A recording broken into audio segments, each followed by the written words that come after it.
pig. Who has a pig? Nobody. Nobody has a pig. Okay. A Squirrel. So I have squirrel. So you have a squirrel. Yeah. I was born in Cuba, and my journey has been really shaped by resilience. I lost my mom when I was 6 years old, and not long after that, my father married someone from Venezuela. But obviously, like every Cuban that's trying to flee the country, we went through complex process in immigration to try to leave the island. After a few months, we were finally able to arrive in Venezuela with my sister, my father, and I, where we spent the next 10 years of our life. At age 16, my father's marriage ended in divorce, and we found ourselves overnight basically homeless with $20 to our name, equivalent of $20 to our name.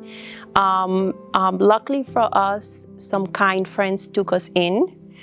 And so we started a new chapter of survival. Venezuela at the time was going through like political turmoil with Hugo Chavez, so we were once again trying to get out of a crumbling system.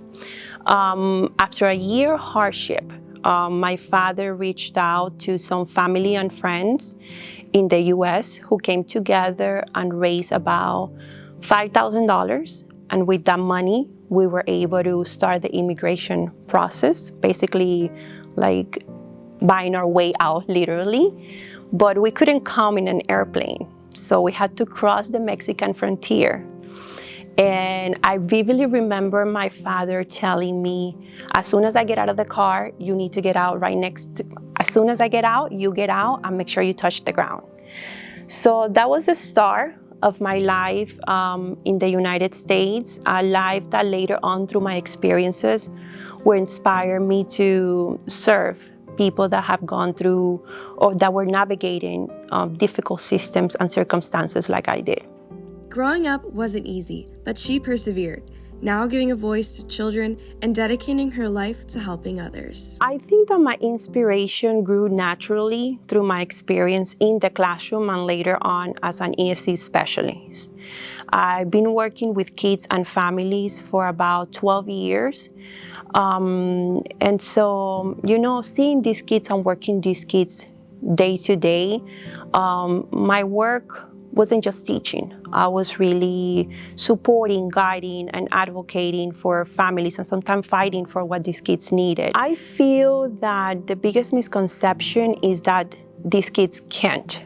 They cannot read, they cannot learn, they cannot make friends. And that simply isn't true. I've seen the most complex cases become success stories, and I've lived there firsthand. In 2020, I started to raise my nephew, and when he came to me, he was a kindergartner who didn't know how to read, and he would barely speak. So he was basically selective mute. But with the right interventions and the support. ¿Cómo tú estás leyendo? A cat saw a big rat. He's now a successful student and he thrives socially. Yeah, we're gonna show it to your teacher. Okay, let's see. Show me.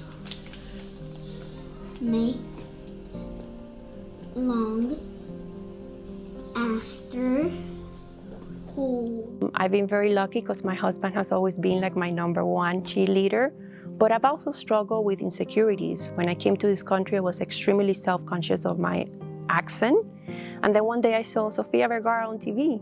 And I'm like, look at this lady. So just own who you are.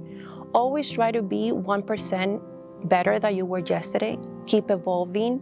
But don't let one bad situation or something that you're going through that may be negative make you believe that you cannot reach your dreams. Nothing in this life is forever, including struggle.